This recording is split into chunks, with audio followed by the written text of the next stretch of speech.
À Parlons de nous Portneuf, nous recevons cette semaine Madame Chloé Zollman, coordonnatrice Culture Saint-Casimir. Bonjour, je viens ici aujourd'hui pour vous parler de Culture Saint-Casimir et des activités qui s'en viennent pour les mois de printemps et de l'été. D'abord, je voudrais vous présenter un petit peu l'OBNL. C'est donc un organisme à but non lucratif situé au cœur de Saint-Casimir.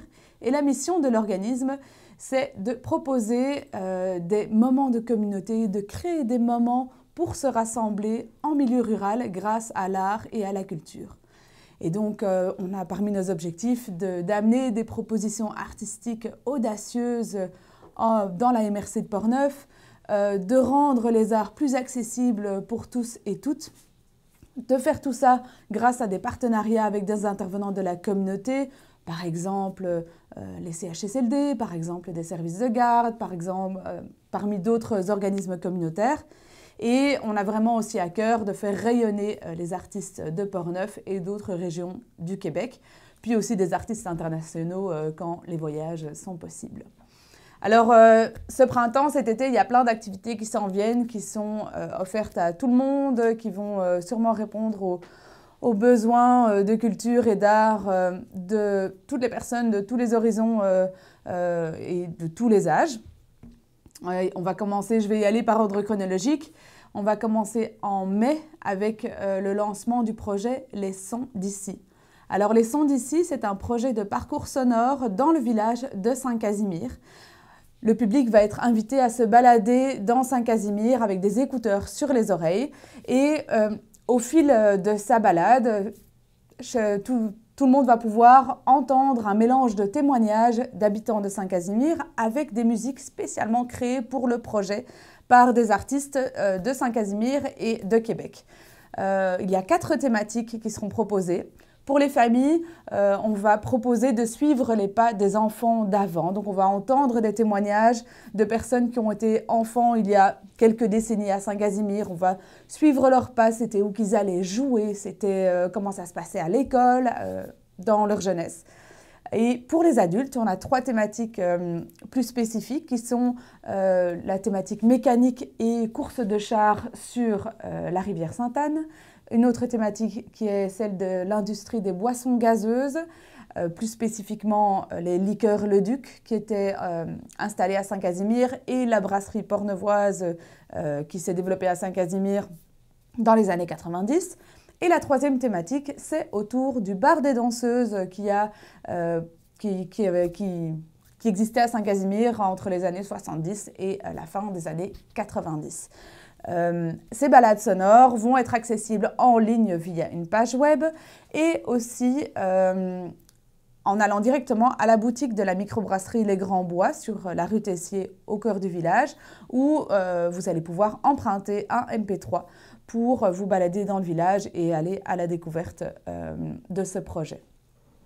Alors, au mois de juin, les 17, 18 et 19 juin, c'est le retour du festival La Commission Brassicole. On en est à la 7e édition, après 2 années où on n'a pas pu organiser le festival comme on l'aurait voulu. Et là, on revient en grand. C'est un festival donc, de bière et de musique. Et cette année, la grande nouveauté, c'est qu'il se déroule sur 3 jours. 3 jours où la rue va être fermée, où plusieurs sites vont être accessibles au public.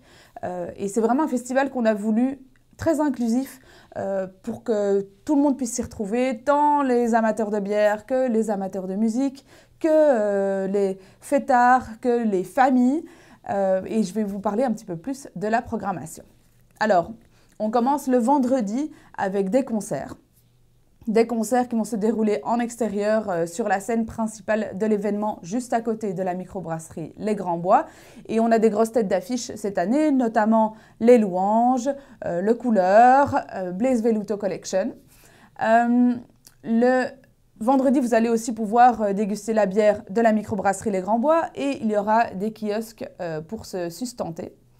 Le samedi, c'est la grosse journée. À partir du milieu de journée, le site va être accessible pour tout le monde et il y aura en parallèle des concerts, mais aussi des spectacles pour la famille, du cirque, du théâtre, de la musique.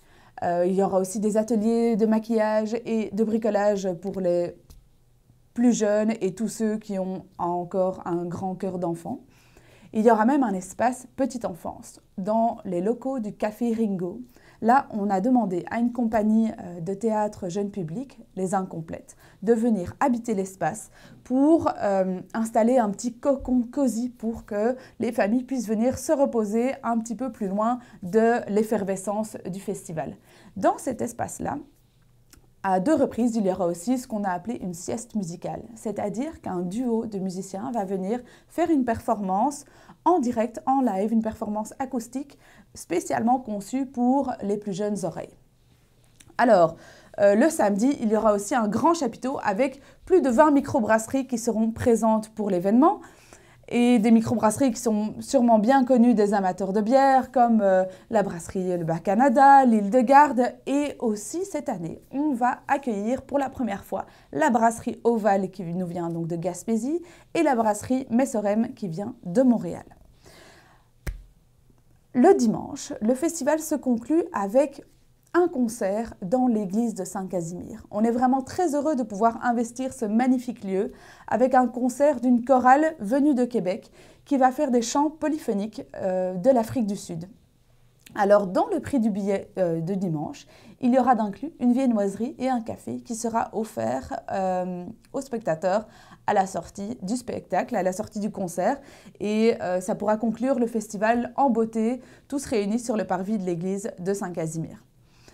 À côté de ça, grande nouveauté aussi cette année, c'est que le vendredi et le samedi soir, après la fin des concerts, il y aura des DJ qui seront présents dans la salle du Théâtre des Grands Bois. Donc à l'intérieur, pour les festivaliers qui auront encore de l'énergie, qui voudront continuer à faire la fête, il y aura une équipe de